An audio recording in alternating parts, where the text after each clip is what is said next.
dear viewers. This is ERi-TV English News broadcast for today, Wednesday, 24 December. First are the major headlines.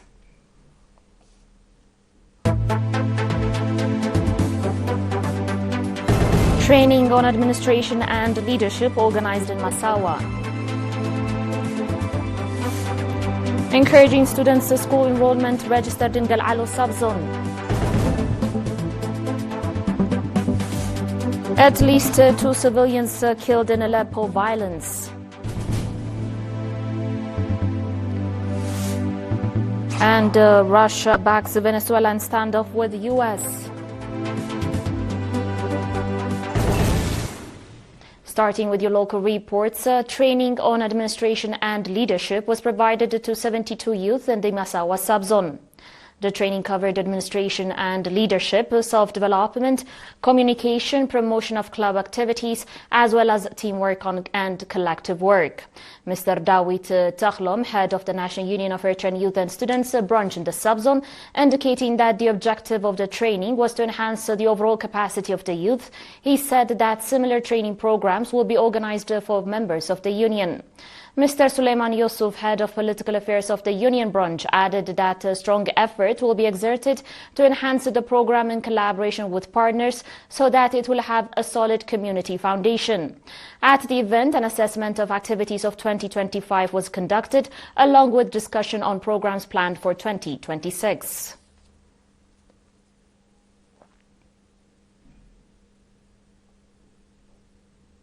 In other news, Mr. Umar Hassan, head of the Education Office in Galo subzone, reported that encouraging progress in students' school enrollment is being registered in the subzone.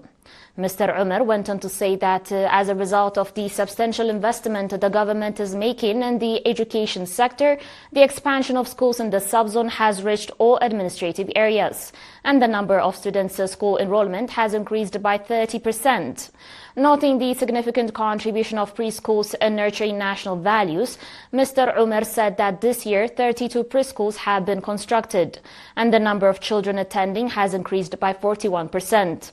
He further stated that a new junior school has been established in Arharegali, while additional classrooms and residential houses for teachers have been constructed at Marders Ibrahim Habib Elementary, Junior and High School. Mr. Umar further said that as a result of shortages of junior and high schools, student dropout is being observed, and he called for the establishment of a boarding school with a view to addressing the problem. In Galo subzone, there are 81 schools ranging from kindergarten to high school, providing educational services to 5,467 students, including 1,826 female students.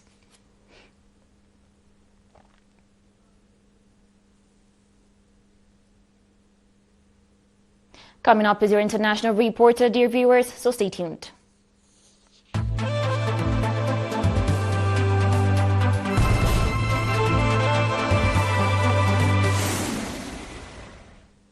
Welcome back.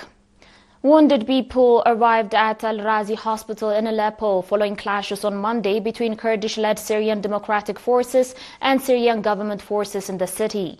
The Syrian Health Ministry said 2 people were killed and several were wounded in shelling by the Syrian Democratic Forces on residential neighborhoods in the city.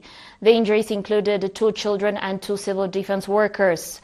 Syrian state news agency Sana, citing the defense ministry, reported that the Syrian Democratic Forces had launched a sudden attack on security forces and the army in Aleppo, resulting in injuries. The Syrian Democratic Forces denied this and said the attack was carried out by factions affiliated with the Syrian government. It said those factions were using tanks and artillery against the residential neighborhoods in the city. Turkish Foreign Minister Hakan Fidan said during a visit to Damascus that the Syrian Democratic Forces appeared to have no intention of honoring a commitment to integrate into the state's armed forces by an agreed year-end deadline.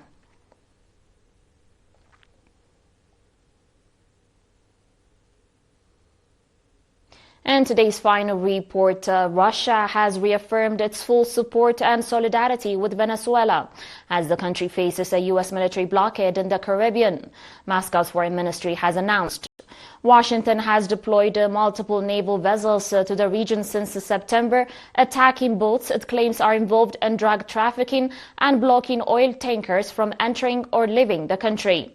The U.S. has alleged that narcotics traffickers operate out of Venezuela with the support of the government. Caracas has consistently denied these claims and insists that Washington is plotting a regime change in order to gain access to the country's natural resources.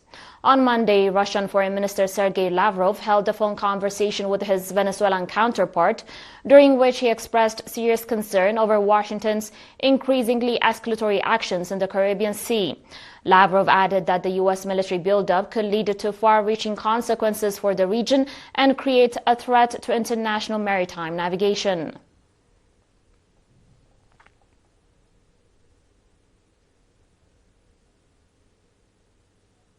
And now, recap of the major headlines.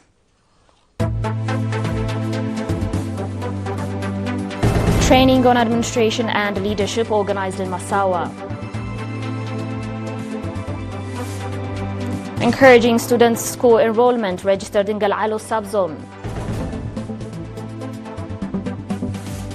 At least 2 civilians killed in Aleppo violence.